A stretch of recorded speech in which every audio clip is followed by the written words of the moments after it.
Hi everyone, today's topic is solution of system of linear equation by using inverse.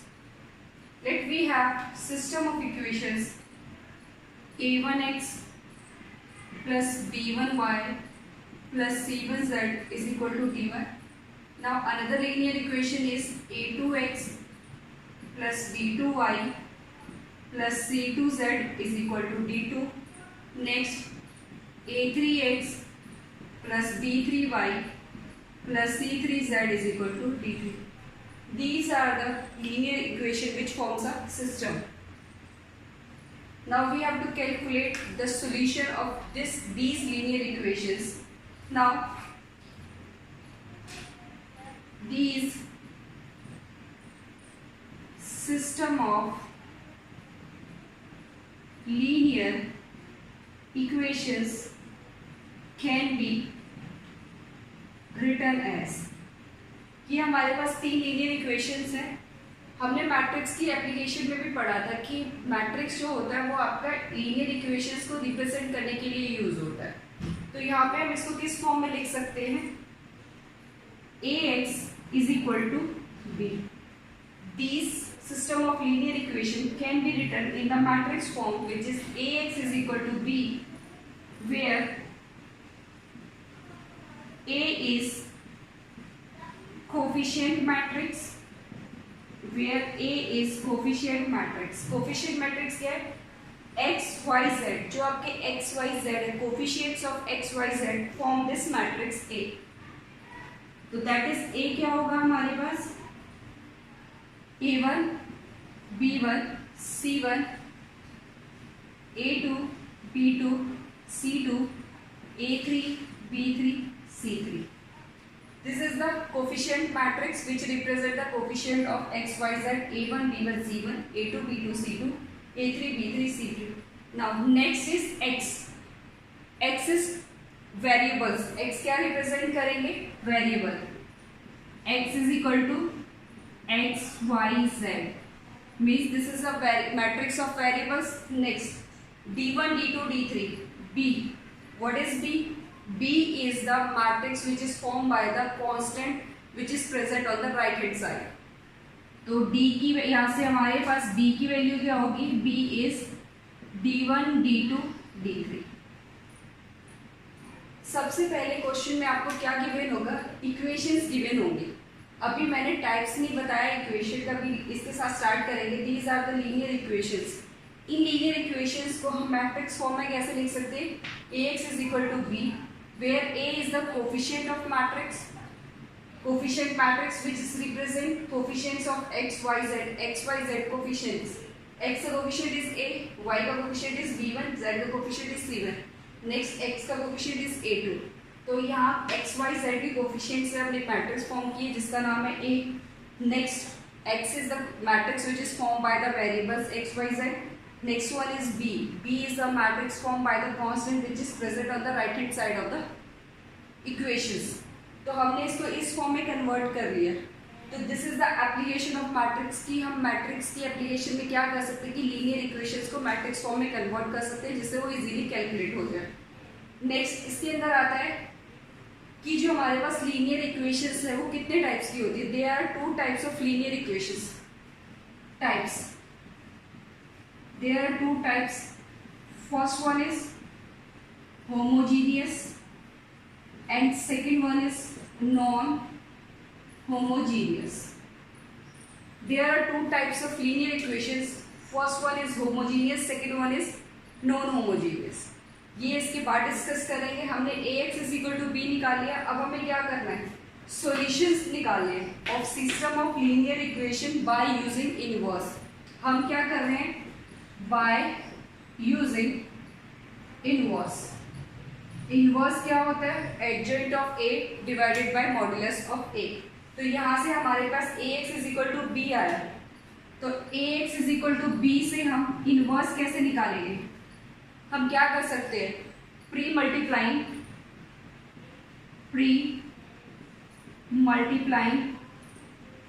Both sides by a inverse से pre multiplying करेंगे तो क्या होगा, a inverse a x is equal to A inverse b. किसी भी matrix को उसके inverse से मल्टीप्लाई करते हैं तो वो क्या फॉर्म करता है, I into x is equal to A inverse B. और यहाँ से ये क्या फॉर्म होगा, आइडेंटिटी मैट्रिक्स को किसी भी मैट्रिक्स से मल्टीप्लाई करें तो कोई भी इफेक्ट नहीं पड़ता उस मैट्रिक्स। जैसे आप 3 को मल्टीप्लाई करोगे 1 से तो रिजल्ट 3 ही रहने वाला है। तो x की वैल्यू क्या आ गई यहाँ से, a इनवर्स b। तो हमें इस फॉर्म में अपने रिजल्ट को कैलकुलेट करना है, x is equal to a inverse b।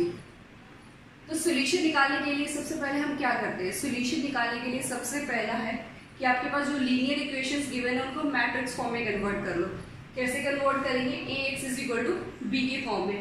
a क्या है आपका कोफिशिएंट मैट्रिक्स है, x क्या है matrix form by variables, and b क्या है मैट्रिक्स जो फॉर्म हुई है वो क्या है आपकी राइट हैंड साइड में जितने भी आपकी कांस्टेंट है। ठीक है, अब इसके बाद हमें पढ़ना है कि जो ये सिस्टम ऑफ लीनियर इक्वेशंस है इनको हम कैसे कैटेगराइज करेंगे। There are 2 types of linear equations, first one is homogeneous, second one is non homogeneous. तो हमारे सिलेबस में क्या है, नॉन होमोजीनियस के लिए हमने सोल्यूशन निकालना है। तो let's start with non homogeneous. Non homogeneous equations, non-homogeneous equations. What is non-homogeneous? Non-homogeneous and homogeneous. Chemistry में आप सबने पढ़ा हुआ है, homogeneous means same mixture, non-homogeneous means different. तो यहाँ पे मैथमेटिकल टर्म में बात करें, ax is equal to b. If on the right hand side there are some constant, अगर आपको राइट हैंड साइड में कुछ कांस्टेंट्स मिलेंगे तो वो क्या होगा आपका नॉन होमोजीनियस होगा। This equation, the equation in the form of ax is equal to b is known as non homogeneous equation. Second one is homogeneous equations. Now what is homogeneous equation? The equations in the form of ax is equal to 0. ax is equal to 0 means on the right hand side if you have 0 matrix, this O represent 0, this O represent 0 matrix. अगर right side में आपको कुछ constants मिलेंगे d1 d2 d3 2 3 4 5 6 7 whatever, then the equations are in the form of non-homogeneous. If you have all the zeros on the right hand side, then the equations are in homogeneous form. Let's take an example.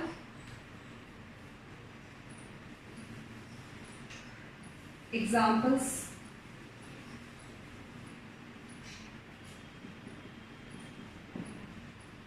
3x plus 2y plus 4z is equal to 6. x plus y plus z is equal to 0. 2x plus y plus 2z is equal to minus 2.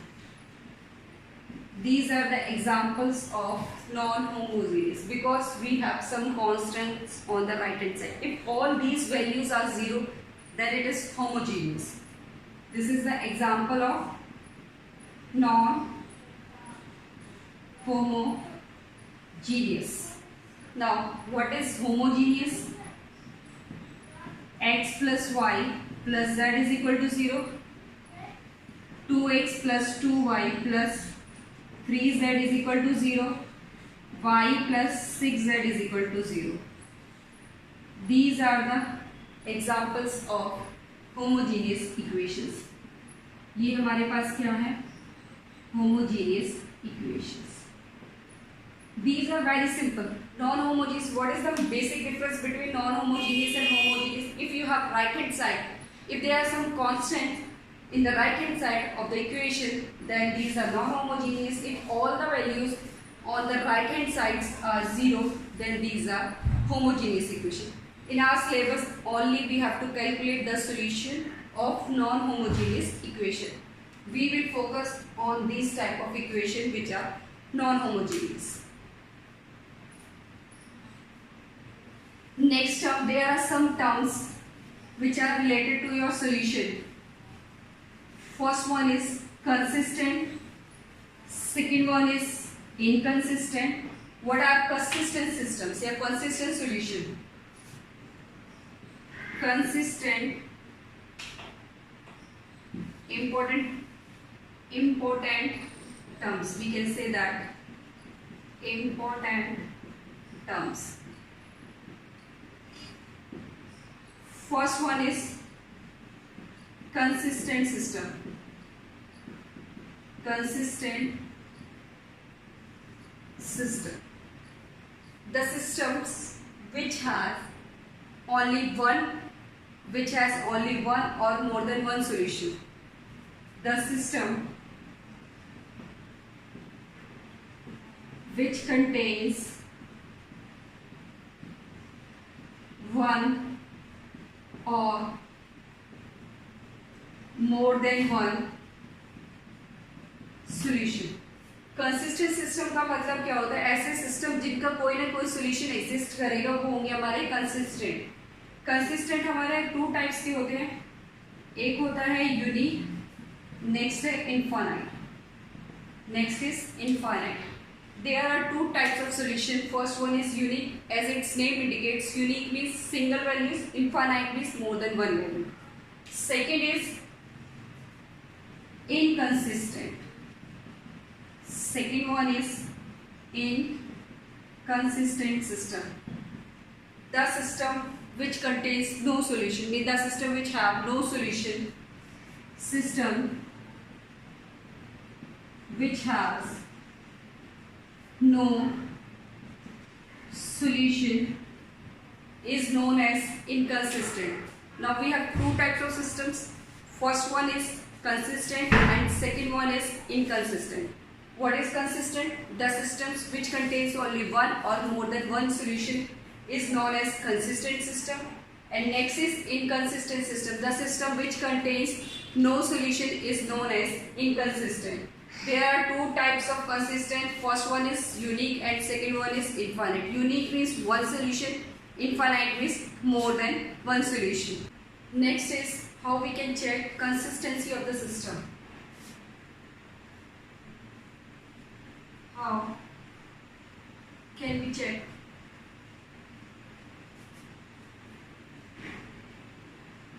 consistency of the system?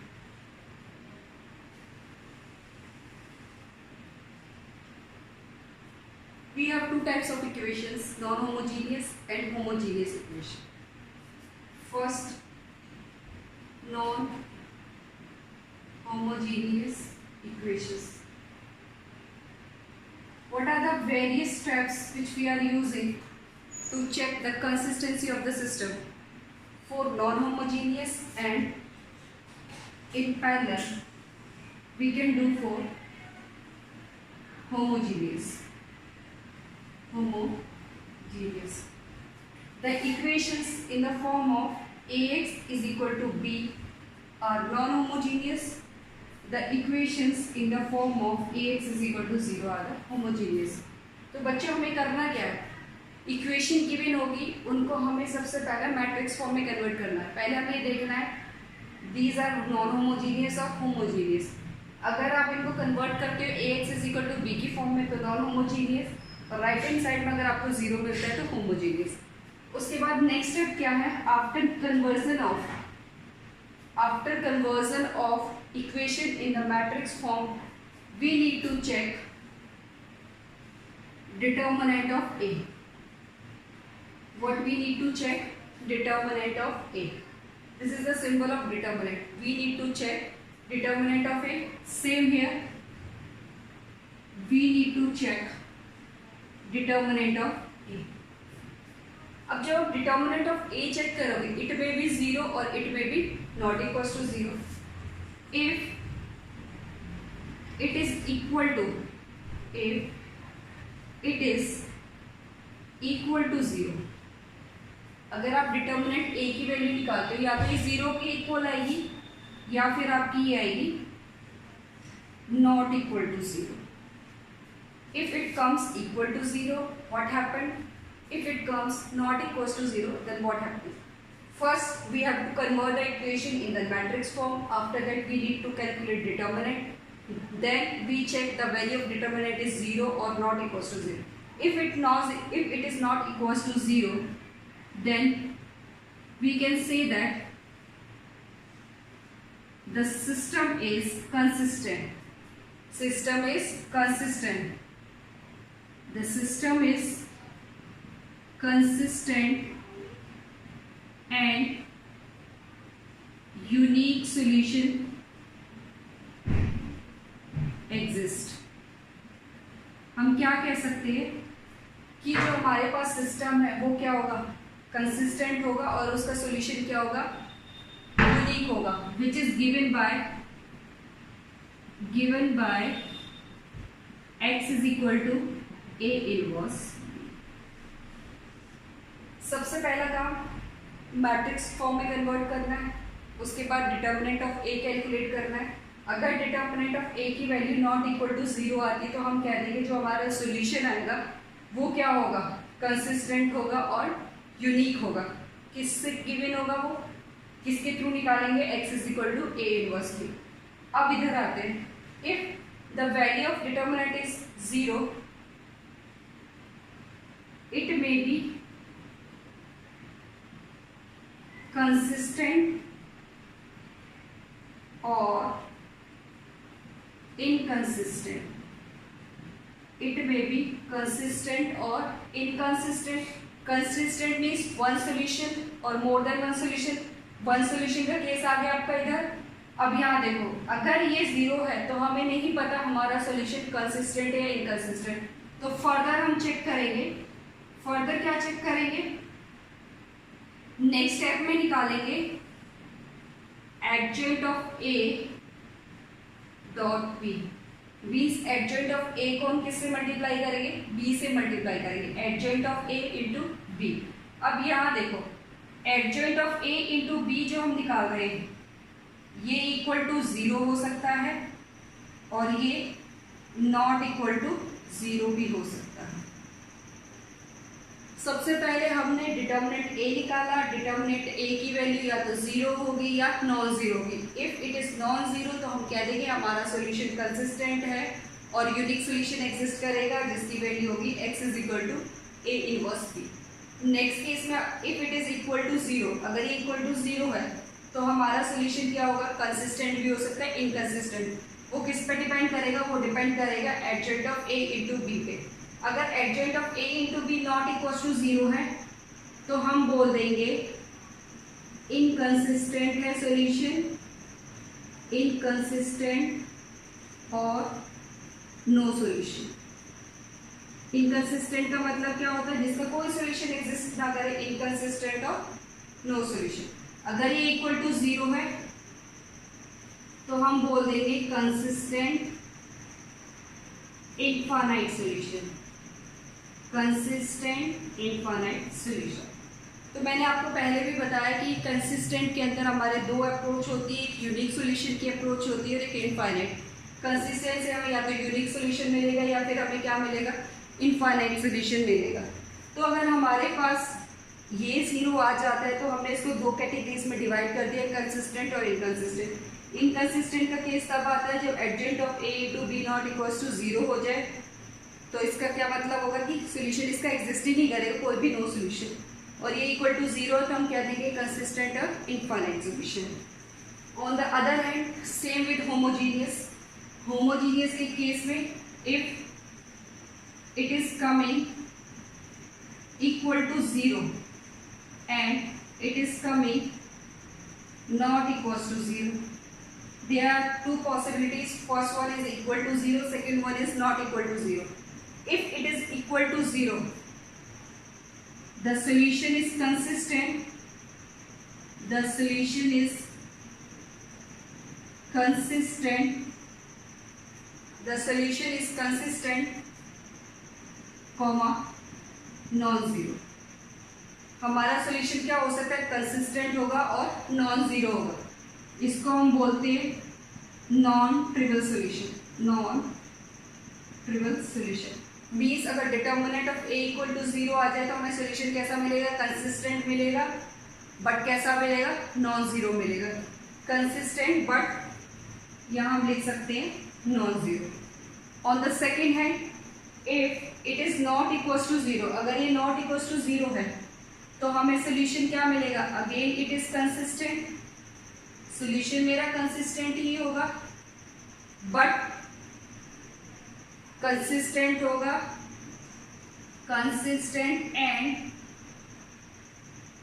Has trivial solution, has trivial solution, that is x is equal to y is equal to z is equal to 0. Trivial means x is equal to y is equal to z is equal to 0, only one solution is exist. These are the two possible cases for homogeneous if determinant of a equal to 0. दोनों के case में consistent है, but difference का है trivial का और non trivial का. Trivial means x is equal to y is equal to 0 और non trivial means x is equal to Y is equal to Z not equal to zero, means non zero solution होता है. एक important remark है यहाँ पे, जो हमारे homogeneous solutions होते हैं वो never be inconsistent. The solution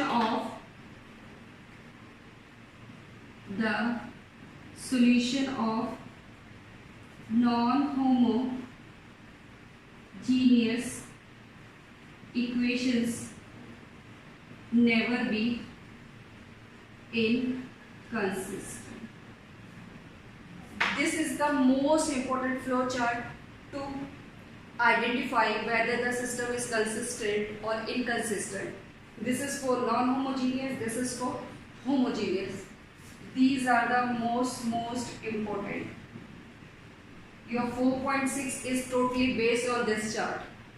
Non-homogeneous, homogeneous. What are the various steps? First, we need to convert the linear equation in the matrix form.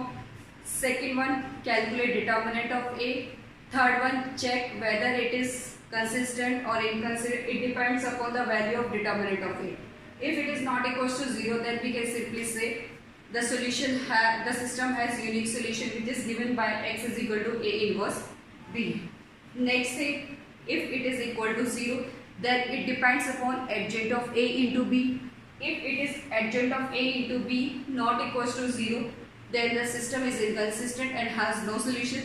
On this side, if it is equal to 0, we can say that the system is consistent, having infinite solution. I hope this flow chart आप सबको समझ आया होगा. Next start करते हैं इनके base पे questions. Take a screenshot. Before starting these questions, let's have a quick glance on these methods. There are two types of methods. First one is matrix method or Martis method. Second one is determinant method or Cramer's method. There are two methods to solve the system of linear equations. First one is matrix method, which is also known as Martin's rule. Second one is determinant method, which is also known as Cramer's rule. This is not in our syllabus. ये हमें नहीं पढ़ना, ये हमारे syllabus में नहीं है. This is included in our syllabus. Then we need to understand what is this matrix method. In this method, we write our linear equations in the form of Ax is equal to B. After that, we have to check the system, what is consistent, inconsistent. सबसे पहले हमें क्या करना है, अपनी linear equations को matrix form में लिखना है. पहला, हमारे पास जो इक्वेशंस आएंगी वो नॉन होमोजीनियस होगी क्योंकि सिलेबस में वही है. सेकंड थिंग, जो हमें मेथड अप्लाई करना है उन इक्वेशंस को सॉल्व करने के लिए, वो है मैट्रिक्स मेथड. नाम से भी आ जाता है कि solve these linear equations by using matrix method और मार्टिन्स रूल. अगर मार्टिन्स रूल आता है तो इसका मतलब सेम है मैट्रिक्स मेथड. तो Ax is equal to B, तो हम यहाँ से हमें क्या निकालना है, एक्स वाई जेड की वैल्यू निकालनी है. तो कैसे निकालेंगे, प्री मल्टीप्लाइंग करेंगे A inverse A, x is equal to A inverse B. हमें रिजल्ट क्या लेके आना है, तो A inverse A, this forms I, ये क्या फॉर्म करेगा I. तो यहाँ से हमारे पास I x is equal to A inverse B. किसी भी मैट्रिक्स को यूनिट मैट्रिक्स से मल्टीप्लाई करो I होगा, x की वैल्यू क्या होगी A inverse B. Now we have to calculate x is equal to, x means x is the matrix which contains variables x, y, z. x, y, z हमें calculate करना है by using this, means a inverse चाहिए. a inverse को हम किससे multiply करेंगे, b से multiply करेंगे. b is the matrix which is formed by the constant which is present on the right hand side. तो ये हमारा है मैट्रिक्स मेथड, जिसको हम बोलते हैं मार्टिन्स रूल। तो हमने क्या करना है, सबसे पहले इक्वेशंस को मैट्रिक्स फॉर्म में कन्वर्ट करना है, Ax इक्वल टू बी की फॉर्म में।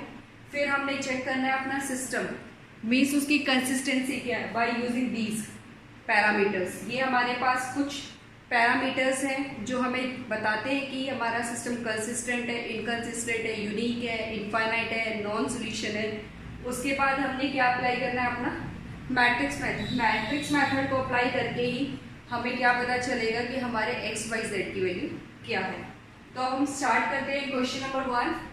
Question number 1 is X plus Y plus Z is equal to 1, 2x plus 3y plus 2z is equal to 2 and this is the equation ax plus ay plus 2az is equal to 4। Right side में हमें constants मिले हैं, it means ये हमारा क्या है, non homogeneous equation. तो सबसे पहले हमें क्या करना है, the given equation can be written in matrix form as. सबसे पहले आपको अपनी इक्वेशन को मैट्रिक्स फॉर्म में कन्वर्ट करना है।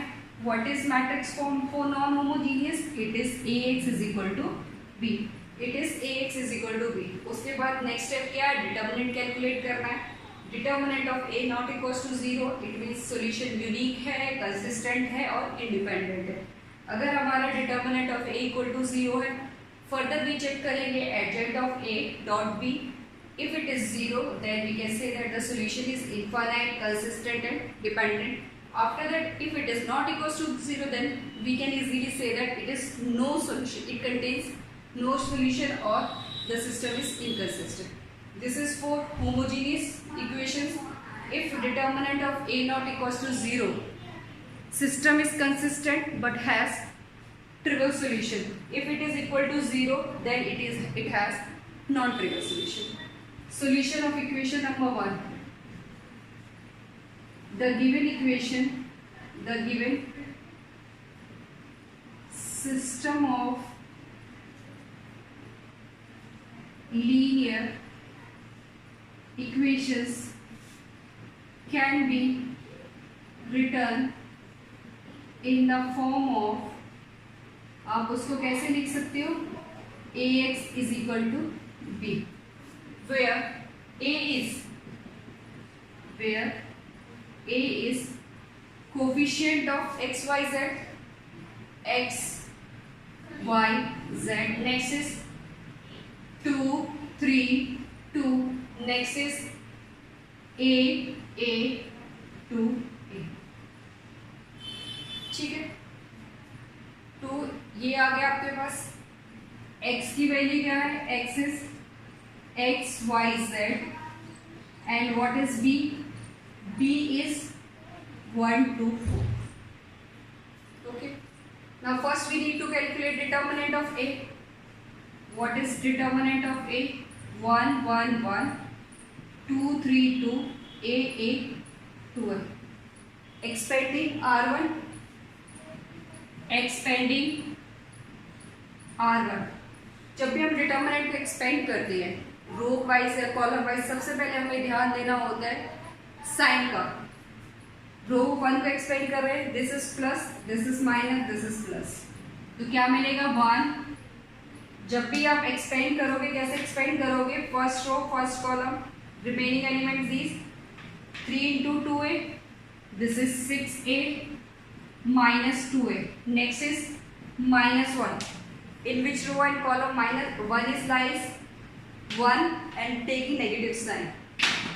This is 2 to a 2a,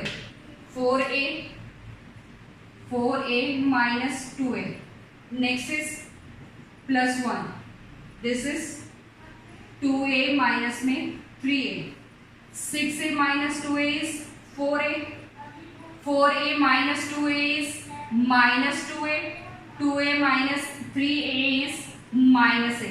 Now this is 4a minus 3a which is equal to a, which is equal to a. a की value हमारी क्या होगी, अगर ये a आप 0 डाल दोगे, this is 0, 4, 0, this is not possible. It means the value of a is not equals to 0.